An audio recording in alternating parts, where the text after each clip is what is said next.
తెలంగాణలో ఎఫ్సెట్ ఫలితాలు నేడు విడుదల కాబోతున్నాయి. ఇంజనీరింగ్, అగ్రికల్చర్, ఫార్మసీ కోర్సుల్లో ప్రవేశాల కోసం ఈ పరీక్ష నిర్వహించారు.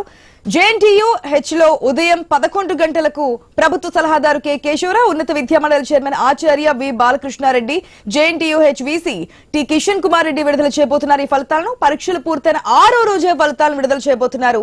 ఈసారి పరీక్ష ముగియగానే ప్రాథమిక కీ ఆధారంగా కంప్యూటర్ స్క్రీన్ పై మార్కులు ప్రత్యక్షమయ్యేలా కొత్త విధానాన్ని కూడా ప్రవేశపెట్టారు. పూర్తి అప్డేట్స్ తెలుసుకుందాం మా ప్రతినిధి రత్నకుమార్ ద్వారా. రైట్, ఈ రోజు తెలంగాణలో వెబ్సైట్ ఫలితాలు 11 గంటలకు రిలీజ్ కాబోతున్నట్టు తెలుస్తోంది. డీటెయిల్స్ ఏంటి రత్నకుమార్? గుడ్ మార్నింగ్ ఆశ. ఇవాళ ఉదయం 11 గంటలకు తెలంగాణలో వెబ్సైట్ ఫలితాలు విడుదల కాబోతూ ఉన్నాయి. ఉదయం 11 గంటలకు జేఎన్టీయూలో ప్రభుత్వ సలహాదారు కె కేశవరావు ఫలితాలను విడుదల చేయబోతున్నారు. అగ్రికల్చర్, ఫార్మసీ కోర్సుల్లో ప్రవేశాలకు ఈ నెల 4, 5 తేదీల్లో పరీక్షలు జరగగా 84,954 మంది విద్యార్థులు ఈ పరీక్షలకు హాజరయ్యారు. అలాగే ఈ నెల 9 నుంచి 11 తేదీల మధ్య 1.97 లక్షల మంది విద్యార్థులు ఇంజనీరింగ్ పరీక్షలు రాశారు.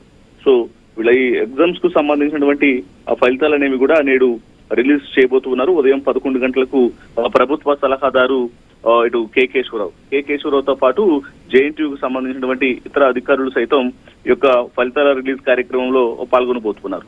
6 సెషన్లలో నిర్వహించినటువంటి ఇంజనీరింగ్ విభాగం పరీక్షకు మాత్రం 16 అభ్యంతరాలు వ్యక్తం కాగా వీటిని నిపుణులు కమిటీ తోసిపుచ్చింది. ఆయా అభ్యంతరాలను కొట్టిపారేసింది. శుక్రవారం నిర్వహించినటువంటి సెట్ కమిటీ సమావేశంలో వెబ్సైట్ ఫైనల్ కీని ఖరారు చేశారు. ఇక అందులో భాగంగానే ఇవాళ రిలీజ్ చేయబోతున్నటువంటి యొక్క ఫలితాలకు సంబంధించి కొంత ఆసక్తికరంగా నెలకొని ఉంది.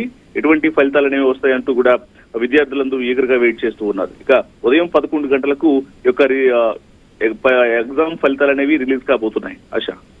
Right Ratnakumar, thanks for the update.